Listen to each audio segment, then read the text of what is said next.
Washington, this is VOA News.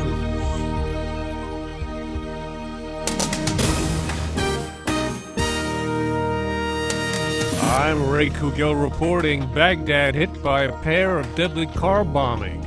Iraqi security officials say 2 car bombs exploded at 2 five-star hotels in Baghdad, killing at least 10 people. The first explosion occurred in the parking lot of the Babylon Hotel late Thursday, killing 6 people and wounding 14 others. Moments later, another car bomb exploded outside a former Sheraton Hotel, killing 4 and wounding 13 others. Nobody claimed responsibility. FIFA President Sepp Blatter says the corruption investigations into the practices of the football governing body brought shame and humiliation to the sport. Speaking at the 65th FIFA Annual Congress in Zurich, Blatter said the federation faces more bad news, and the next few months will not be easy, but it is necessary to begin to restore trust. 2 major European football associations called on Blatter to resign before FIFA presidential elections planned for Friday, but Blatter's refused. The United States filed charges of corruption and bribery against the sports international governing body Wednesday. 47 counts were filed against 14 current and former top officials.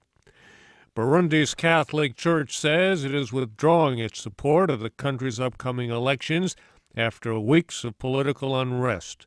Burundi's Catholic bishops say it is asking its clergy who serve on electoral commissions to step down from those commissions.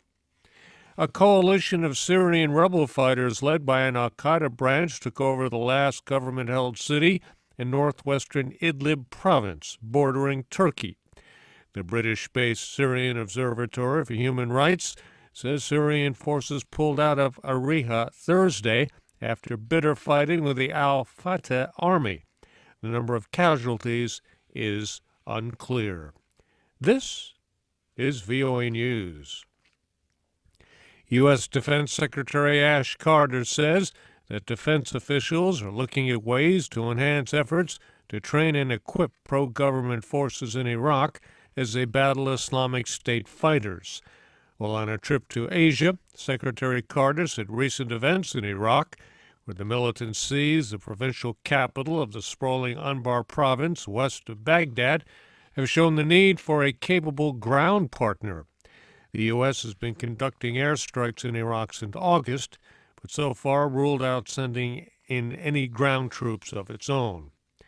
Human rights groups say there's been a surge of executions in Saudi Arabia. The country carried out its 89th prisoner execution this week, roughly the total number killed in all of 2014.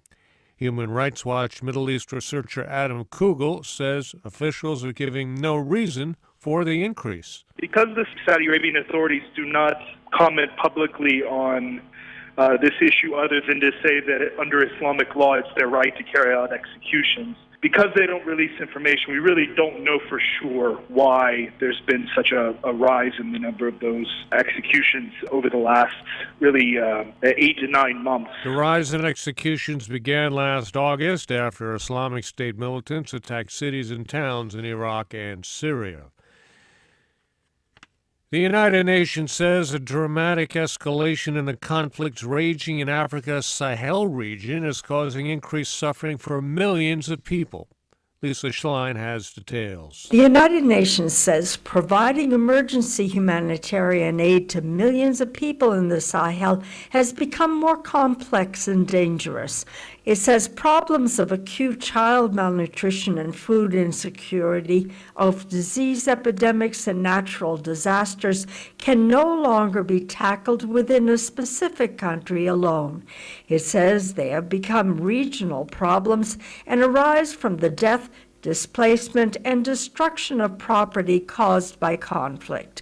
Lisa Schlein, Geneva. The United Nations Food and Agriculture Organization says the Asia-Pacific reached the target of reducing rates of hunger in the region, marking a key element in the UN's Millennium Development Goals.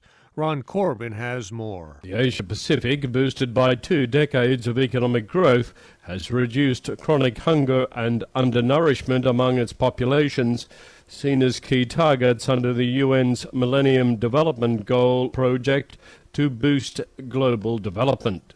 On Thursday, the UN's Food and Agriculture Organization said the Asia-Pacific, in meeting the goal of lowering the number facing undernourishment, had lifted 236 million people from chronic hunger in the region since 1990. Ron Corbin, Bangkok, Thailand. The Kremlin says a new presidential decree classifying Russian military losses in peacetime as a state secret has nothing to do with Ukraine. The decree previously limited secrecy classifications to wartime deaths. I'm Ray Kouguell in Washington. That's the latest world news from VOA.